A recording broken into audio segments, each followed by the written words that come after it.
Madame la députée, il y a des organisations du pays qui est à craindre. Est-ce qu'on pouvait faire autrement finalement? C'est le variant Omicron qui nous dirige.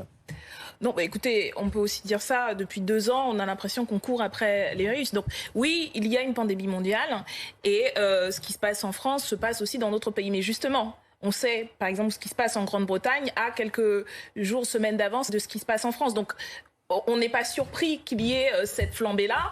Elle avait été déjà vue dès décembre, en fait, ce qui se passait en Grande-Bretagne. Donc il y a quand même un certain nombre de moyens de prévention qui auraient dû être pris, notamment à l'école. On le sait depuis les vacances, 12 millions d'élèves sont rentrés aujourd'hui dans des écoles qui n'étaient absolument pas sécurisées. Le nouveau protocole a été publié hier soir. Hier soir, oui, et je pense que vous avez dû entendre les témoignages d'un certain nombre de professeurs et de personnel de l'éducation nationale qui tombaient des nues. C'est illisible. Enfin, il y a 150 000 cas et c'est surtout...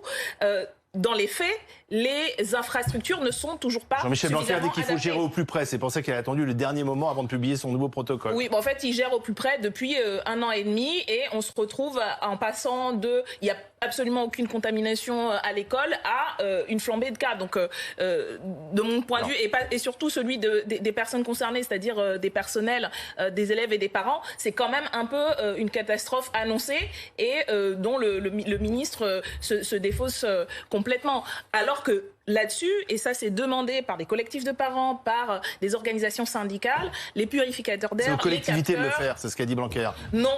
Rien n'empêche les mairies de le faire. Rien n'empêche, mais peut-être que les peu de deniers publics dont disposent les mairies sont une limite, d'une part. Mais je rappelle que... Quoi qu'il en coûte aurait pu toucher ces capteurs. Je crois que concerner ces capteurs. Ça fait 2 ans qu'il y a des moyens qui auraient pu être débloqués pour accompagner, d'autant que je rappelle l'éducation nationale est employeur des personnels. Donc, il y a un devoir de protection des personnels. En Italie, un autre exemple dont on aurait pu s'inspirer, des masques FFP2 ont été distribués à tous les enseignants. Ce sont ce genre de mesures qui ne vont pas mettre un terme en France ou en Europe à cette vague, puisqu'il y a une pandémie mondiale. Et justement, le problème du traitement mondial de la pandémie, c'est ça qui fait qu'on se retrouve avec ces vagues successives. Mais cette prévention aurait pu, je crois, atténuer un peu l'effet et la désorganisation qu'on voit.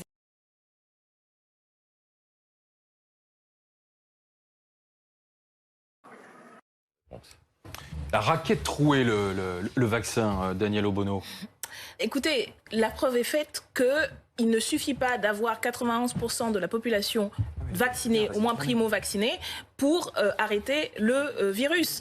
Ce que nous disons, et ce que nous disons depuis le début, c'est que nous ne devons pas avoir une stratégie vaccinale qui ne soit uniquement basée sur une stratégie sanitaire qui soit uniquement basée sur le vaccin, parce que justement, ça n'empêche pas la transmission, ça n'empêche pas la contamination. Il faut des mesures complémentaires d'ampleur, comme les tests qu'il faut rendre gratuits pour tout le monde, comme les purificateurs d'air dans tous les lieux recevant du public, comme les capteurs. Enfin, voilà, tout un ensemble de mesures qu'il faut mettre en place si on veut faire de la prévention. Et ça, c'est une stratégie globale. Le tout vaccin n'est pas suffisant pour faire face au virus. Marie-Christine